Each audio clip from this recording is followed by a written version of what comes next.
This is the ChefDad 2000 show. This is where I'll do a roundtable discussion with random Skidmore students and a bit of cooking for all you kids that wonders what goes on behind the scenes at Skidmore's Emily's Garden. And we might even take a few visits to other shows, check out the other stations in the D Hall, check out the fashion and music tips of today's teens and college students. Welcome to the ChefDad 2000 show live from the test kitchen here at Skidmore College in Saratoga Springs, New York. Today we have a group of nutritiously aware students led by my friend Billy here. Say hi, Billy. Hi. She's one of our council members of the Skidmore Nutrition Action Council. I finally did it without stuttering.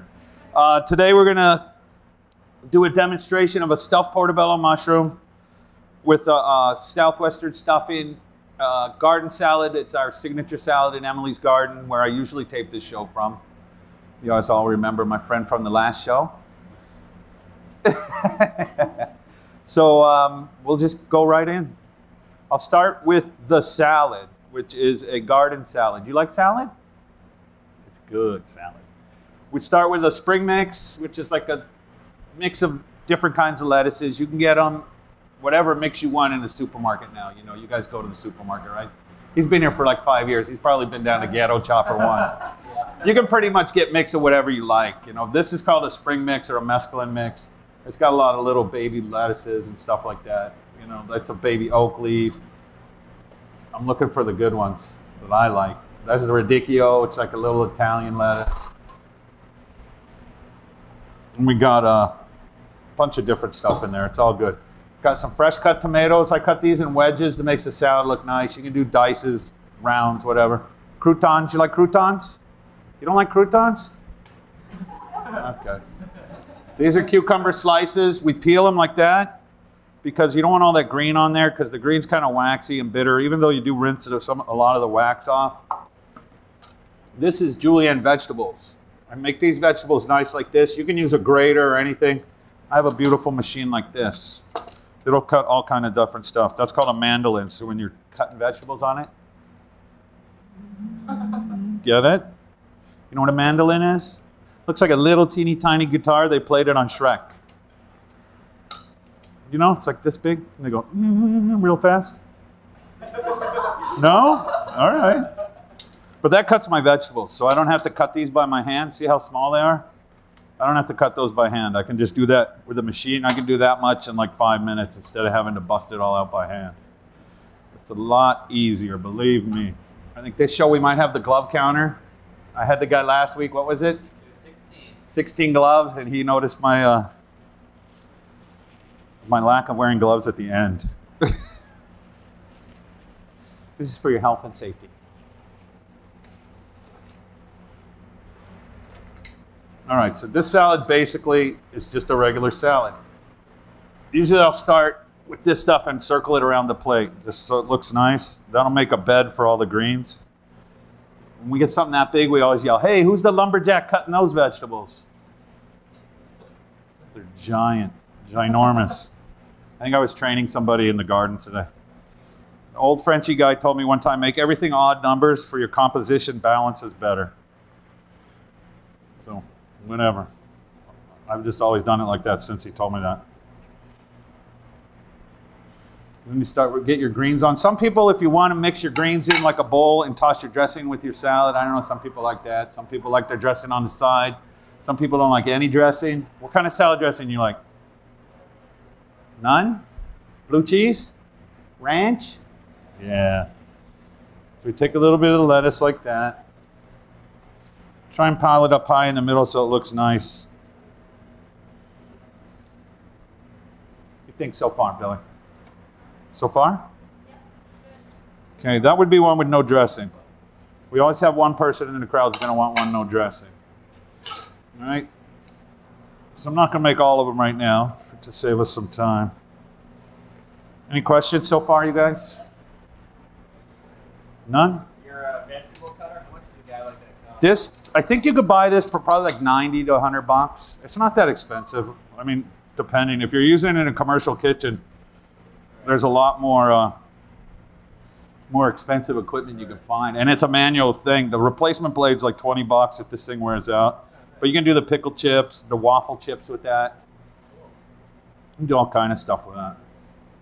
So that's why I like this salad. This is a real easy salad to do. Everybody likes this salad because I named it after Emily too. So she likes that. So we'll take some of that veg, and I'll use this veg for a lot of different stuff. It looks good for garnish underneath the pierogies. We'll just sprinkle that on there. No problem. What do you think, Shorty? All right. I got one thumbs up from the crowd. You want to help me later when I make them for everybody? Okay. It's the first time we had a kid on the show. Well, other than my big kids. All right, so that's the Emily's Garden salad. We usually use the balsamic vinaigrette I have right here. And that's just a regular dressing. You can buy that in the store anywhere, probably. Just balsamic vinegar. I put a little orange juice in it. Regular OJ. Let me shake that up. You like OJ. Everybody likes OJ? OJ with what? Balsamic vinegar. No, what do you mix your OJ with? Sparkling water. OJ with OJ? Nobody's getting close. Gotta go for tequila. There we go. Finally somebody's getting there. I used to put it in vodka back in the day. Just a little bit. I like the sparkling cider, whoever said that one. If you like a lot, you put a lot. If you like a little, you put a little bit. So that's the Emily's Garden salad. What do you think? All right, all right. Hold it down. So that would always be the first course, unless you were somewhere where they eat the salad last. But we don't do that here at Skidmore. The main entree now we'll move on to is the stuffed portobello mushroom. Everybody knows what a portobello mushroom is. They've seen them by now. I take the caps off. I shared this secret with my friend Billy when she was working for me in the garden. If you go to the store, you'll see them like this, but they'll have a big piece of stem on them with a big piece of dirt, right? You don't use that stem and that big piece of dirt for anything. So in all fairness to yourself, just bust those stems off and just pay for this part. Because you figure if you get 6 of these for your friends, you're going to do 1, 2, 3, 4, 5, 6 stems. It's going to weigh a half of an ounce or whatever, 3 ounces. You'll end up paying $1 or $2 for the stems and you don't even use them. So it's not cheating the grocer. It's being fair to yourself. Right? So that's the portobello mushroom. Anybody want to check those out? You want to look? Anybody? Want to touch it, feel it? You could eat them just like that, raw in a salad. Usually if I use them raw, I take them and I scrape the spores out. This gray part here, you can just kind of like real lightly go like that, and it comes right off. You don't have to do that, but when I use them raw, that's usually what I do. And that comes right off. Or if you're making a sauce where this will make the sauce real dark, which I prefer. I want my sauce to look like mushrooms. I like the rustica kind of cooking stuff. But that'll come right off, and then when you cut it, it's not so funky, But when I do this, when I roast them, I don't take the spores off. That's all goodness to me. Okay, so what I do basically before I get them like this is I'll marinate them. I'll take these mushrooms, I'll put them in a pan or on a pan, whatever, and I'll use the same stuff that I use here, or I'll just use a store-bought Italian. As long as you get something that's good, it's going to taste good. It's like they say with cooking wine, If you buy the wine you like, use it in your sauce. You don't want to buy cheap wine to make good sauce with. So I'll just use some regular store-bought Italian for today. So I'll hit it with that. You can use straight up oil. If you just want to use oil, you don't want to use all this other herbs and stuff. But I do them like this side, because if you see it works like a cup. Whereas if I did it like this, it works like an umbrella, and all the stuff just pours right off. And so you want it to stay in there. And if you do this like a few hours or the night before, or just let it soak, because it'll soak in like a SpongeBob.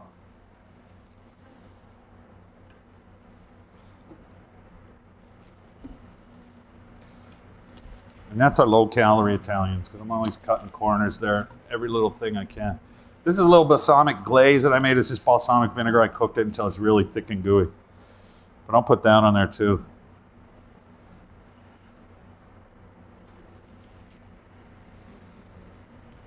This regular Italian, just regular Italian spaghetti kind of seasonings, no big whoop. If you want to use fresh herbs, I prefer fresh herbs. Sometimes I'll use a combination of both. But this gives it a little bit of that, like oregano-y kind of flavoring. This is basil and parsley I put in there, as well as a piece of the zucchini from the earlier salad. Fresh herbs always look nicer. If you're making a sauce or something, you always put the fresh herbs into the end. So if you're going to cook a spaghetti sauce for a long time, and you put fresh herbs in there, you put them in at the beginning, by the time you're done with the sauce, all the flavor from the herbs is cooked out. You can put, you know, rosemary. If you want to put stuff in the pan while you're cooking it, like especially rosemary, just the aroma while you're cooking it will soak into the mushrooms too. But I'll do like stuff like this, you know, and you could, whatever flavors you like, you put in there. So if you notice, I'm not chopping this up all crazy, but you can if you don't want them big pieces in there. You don't want them big pieces. So that basically is the marinade. If you want wine, you can put wine in there. Tequila, you can put tequila in there. Whatever you like. I forgot the garlic. I'm gonna put garlic in everything. My dad used to say, if it don't taste right, just put some more garlic in it. He was right most of the time.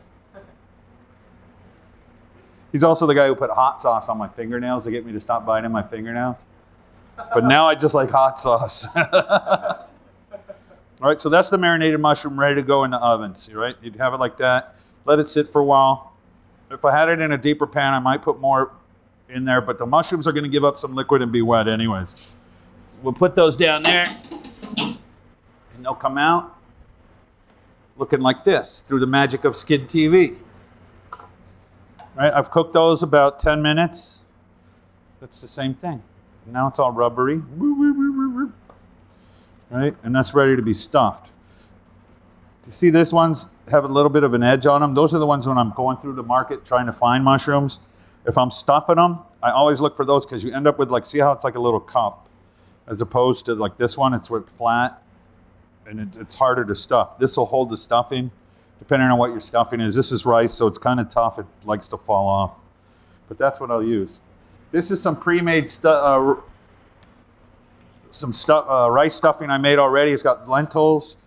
Last week, I think I put a bunch of vegetables, salsa, cheese, all kind of good stuff. Today, I just have lentils, beans, a little bit of salsa, some herbs, and just the smallest amount of cheese. But you can use like any kind of store-bought rice. Uncle Ben's has a whole grain, unpolished brown rice that has just the amount for 8. If you use that, it's really good. Just make it soft, follow the directions, you'll see. But you can use it in any kind of flavored rice you like. Add some beans and vegetables and stuff towards the end of the cooking of the rice. This is those, you know, like the soft packs of risotto and stuff like that you can buy. You know, if you're challenged, or if you're making this in your toaster oven up in the dorms, you get the microwave bags of rice, you just pop those in, let them cool. Cook these in your toaster oven a little bit. Pop that in there. Remember that guy? Uncle Ben? You got uncles? Yeah, me too. I got a bunch of uncles. 4, 5, 6. Okay, so take one of these. Just get a nice handful of rice, and you kind of pile it on in here. Hey, Shorty, pay attention over here. It's going to be a test. Remember I told you. Hold it in your hand like this. Look. You hold it flat in your hand, in the palm of your hand. You guys paying attention? Don't make me separate you guys. Put the mushroom in the palm of your hand. Get your rice, kind of squeeze it. It's almost like making a meatball. And you kind of squeeze it, but don't squeeze it so much that you're going to juice the mushroom out. Depending on how much you want to use. If you make them extra cheesy when they cook, they'll stay all together. I usually put about that much. All right? Guys, go to town. There's not going to be a test. I'm just kidding. Wow, you guys did good. Billy did 200 of them or something. You've had more practice than anybody. This is what I do to have everybody can do this. The best one, I think, is this one here. Who did that one? Right here. Okay, maybe this one here. Who did that one? He's a semi-trained pro. So we'll take those. Sometimes I'll put like more of the marinade. I'll drain the marinade off and I'll just put that in the pan. And then I'll put a little water just to keep it from drying up. And when you're cooking it, all that goopy stuff in the bottom is going to steam up and keep the rice nice and soft and keep it from drying. I'll have some kind of cheese filling or mixture that I'll keep on the side, so when it comes out, right when it's still hot, you hit it with the cheese and it gets nice and golden. So we put those in our little magic oven over here.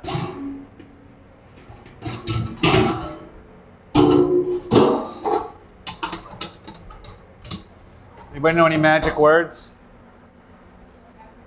Notorious B.I.G. And then they come out like that through the magic of Skid TV. How do you like that? Yeah.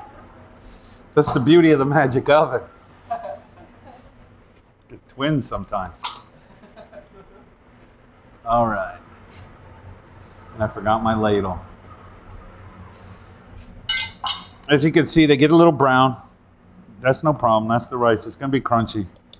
Then you hit it with a little cheese if you want cheese.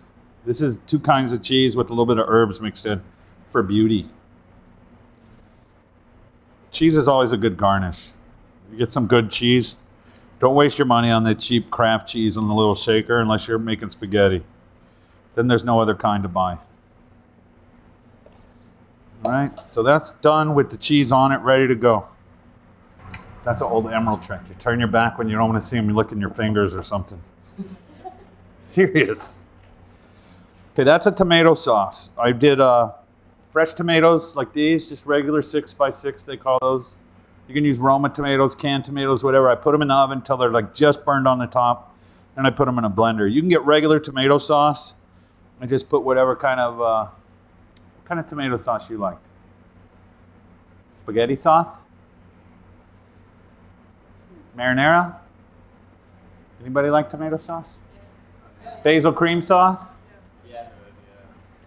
This is almost a basil cream sauce. It's a herb, garlic cream sauce. I put a little bit of heavy cream in it just to lighten up the color because it was so red like this. I kind of wanted a color that was going to go with the mushrooms, but not really. Sometimes people like, what's her name that does all the fancy parties? Martha Stewart. She's real big on telling you what kind of plates and everything to use. If you were going to use something red, you don't want to put it on a red sauce. I mean a red plate, because you kind of lose, you know. You lose it. It's just, you don't see it.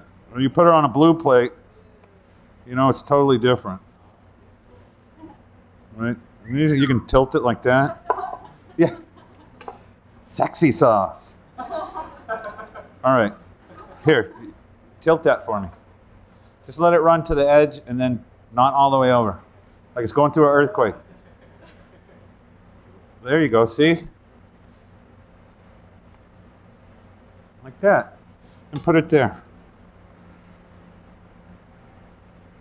You do that so you don't have too much sauce in one place. So most of this I would do ahead of time. I'd have this all ready to go and then put them in the oven, have the sauce all hot. If you're throwing a party, you can do your salads ahead of time, be all set to go. Okay, so I got the sauce down. The mushrooms have been stuffed. They're ready to go. You just kind of want to set your mushroom right on the sauce like so. You know, no big whoop-de-doo. This is a really easy recipe to make. That's why I like to do it for a lot of people. All right, so we got your mushrooms that you stuffed. That's the one you stuffed right there. Isn't it beautiful? You want to put a garnish? Pick a herb, any herb. Pick one. Okay, throw it right next to the mushroom. Oh, come on, that's gently placing it. Give it some zest. Slam one on there. Yeah, there you go. I'm thinking more like,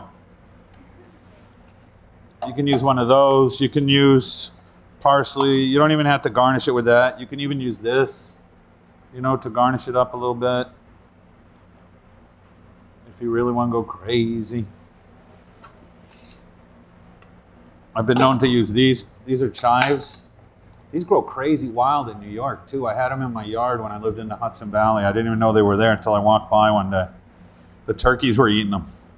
You can use those. You can put them like this, like Lincoln logs. What do you think? I think you need some garlic. Garlic? Yeah. You can even use raw garlic as a garnish too. If you wanted to use garlic, you could throw garlic on there. Over there with the chives and add some garlic. Like that. You could throw some on there. If I was using garlic like that though, I would roast it a little bit. Because this has got some bite. But Yeah. Sweet bite. it's a good bite. You can also use the chopped stuff, if whatever you have. If you had leftover from your mix, you could throw some chopped on there. This is what we call going too far. That's a little too much. Usually, my rule is 2 garnishes. You know, like I'll have a lemon and maybe some herbs, or you know, maybe an herb and some cheese.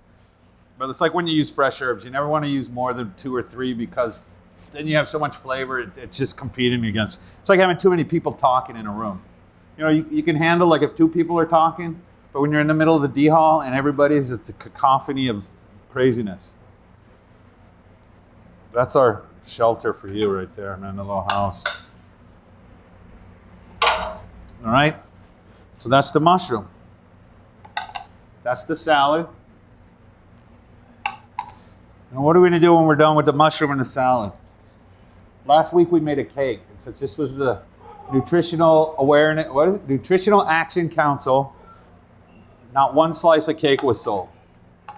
So this week I went and got the bakers to hook me up with some tub of whipped cream. And we'll just eat that. Yeah, that's for everybody. So we'll just have whipped cream. No, I'm just kidding. What's the healthiest snack you know of? Besides chocolate? Apples? Fruit. She's on the right track. I'm hoping you guys, I got to keep asking her, but I'm hoping you guys will pitch in. So we got fruit cups. Everybody knows we have fruit. This says Ted's Kitchen. I went all through the demo last week with a sticker that said Santa Barbara County on it. That's my home state, county. That's just a mix of whatever fruit you like. There's no apples in there, but there's pineapples, grapes, oranges, whatever's in season. When you're throwing your little wing ding, you throw some of that in there. And I got the whipped cream. I toasted off some some almonds, my bad. So just throw some almonds on there. Anybody allergic to nuts? You allergic to whipped cream? Yeah, usually you got to ask about nuts lately. Everybody's nuts, but some people are allergic to them. You can do what they call a dollop in the business. You can just like that. Years of training paying off right there. You got to do sound effects.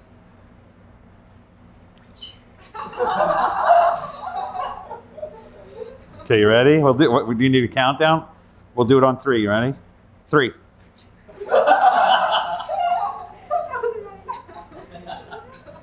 Okay, we'll work on the sound effects, and that'll be a whole nother show. The sound effects show. That might not be a bad idea. Every time I put something in the oven, it'll be like more. What else would go good if you don't use portobello mushrooms? If you don't want to use portobello, you mean to stuff? Yeah. Tomatoes. You can get zucchinis, like cut zucchini long ways, like in halves, or just cut a part of the top off and dig them out like canoes and stuff them. You can stuff rice. Rice stuffing's good with everything. Peppers, everybody stuffs peppers, yeah. That's why that didn't come to mind, I have no idea. Probably because I don't like eating them, because I've stuffed a gazillion of them by now. My mom makes the best stuffed peppers. She puts the ground meat and rice, like the galumpki filling, you know. All right, so there's some nice desserts, which will probably get eaten a lot more than our big cake that Robin made for us. That was so nice. Didn't that cake look nice? It looked like a bakery store cake. All right, so there you got it. It's a meal fit for a princess. Oh, no whipped cream. Princess got to have whipped cream. That's a double spoon.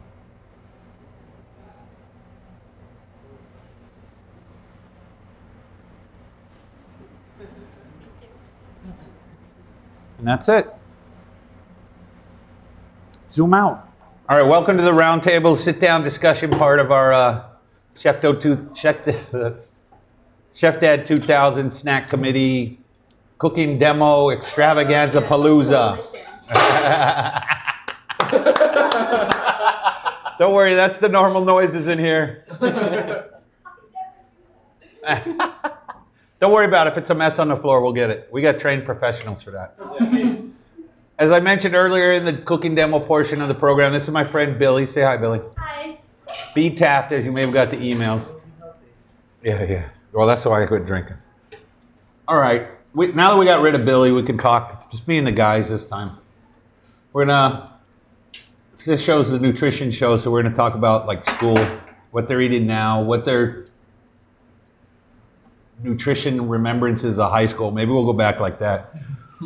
Do you guys even remember, like in grade school, junior high school, how many ate like in the lunchroom? We'll just go to high school because you guys are college kids. You probably can't remember that far back. For obvious reasons. When you were in high school, did they even offer anything nutritious? No. I mean, Not really. Fruit cups? Not that we bought. That you bought? They were just the little plastic cups with a cherry, like the canned pears with a cherry in there or something like that? Not too much in it, So I was talking to kids now, and even now, they're very limited to what they're getting at high schools and grade school level. Do you remember anybody being vegetarians or even worried about it? You know, people just didn't care, right? In high school, people ate pizza, chicken fingers, mystery meat, goulash. Everybody had that stuff at their school, right? It doesn't matter. Where'd you go to school, high school? Latin School of Chicago. Latin School of Chicago? Did they have Latin Mass? Used to. Really? Well, not Mass, the Jewish school. Interesting. Yeah. It is. Okay. Where'd you go to high school, man? Massachusetts, Active Box. Shenandoah, exit 10. Nice. Exit 9. No, I turned 9. Shenandoah. I was at Westinghouse High School in Brooklyn. Brooklyn? All right. I didn't even get the names. What's your name, man? I'm Ben. This is Ben. Media Services all know him. Yep. And Josh. This is Josh. He works with us sometimes too. I think everybody's worked with us at one time or another, right? You never worked for us? I never worked for you guys. I skipped out right to Media Services freshman year. Yeah. You worked a little bit though, right? Nope. You went right to... I went right in. Your student job was in Media Services? Yep. Nice. AV Geeks. Oh, yeah. Dan. Dan and Kamalio. Kamalio. Yeah, I'm a supervisor. Yeah. He's a supervisor. Oh. He ain't my supervisor. Big man on campus we call now. them supervisors. That's on Sunday mornings when they come in, supervisor. Well, I noticed you said no carbs, so obviously you're conscious of you don't need to eat a lot of carbs. I basically have my portion, like separate my portion throughout the day. I have my boost carb bowl in the mornings and afternoons, and then I'm done for the night. And I mostly eat a little bit of carbs, mostly fiber, and then a lot of protein, A lot of vegetables, cheese and beef. cheeses and beef. Yeah, You eating pork, and a lot of protein. pork was good tonight. You ain't worrying about what you eat, right? I eat Anybody exactly else? what my stomach tells me to. What about you guys? I watch it pretty close. You watch it sometimes? Well, things like I don't watch in the sense that like I'm on a diet, but like I eat, kind of like eight or 9 small meals a day, like small 7. I call that cat feeding. Yeah, like 700 calories or something. Yeah. And then I'll have like between the small meals, I'll have like fruit, and, like a glass of water or a glass of milk or something. So you're not drinking a lot of soda. You drinking beers on the weekend? You guys all drinking beers? I don't We drink don't soda even or have beer. soda or beer in our house. Yeah. I count my housemates off from soda too. Mhm. You already Yeah, got soda's it. bad. Yep. I've been off it for a while. That's the only thing I'm still hooked on is soda and heavy metal. So when you're here in the D Hall, where do you guys eat? Do you eat all the way around? I don't see none of you guys by the salad bar. Yeah. I see you. Well, because I'm usually working. Yeah. But I usually cook. I cook a lot of like West Indian. Are you in Northwood? Yeah. You making saltfish and fungi? Yep.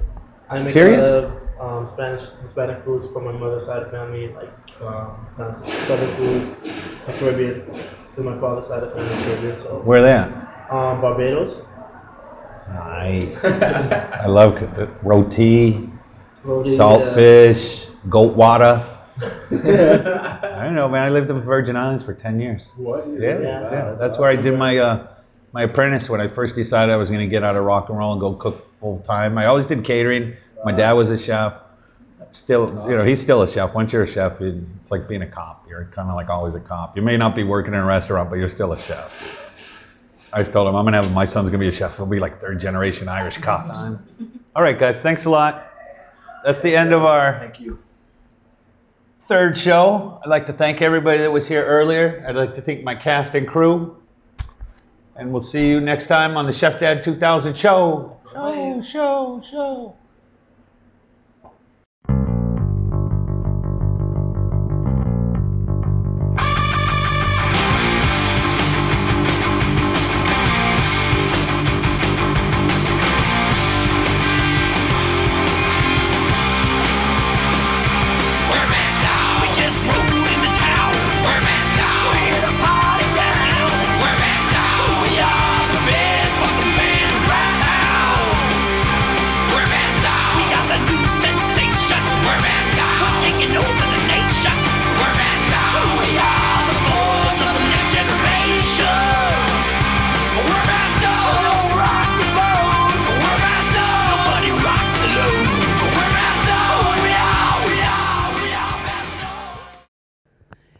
Make me a sandwich.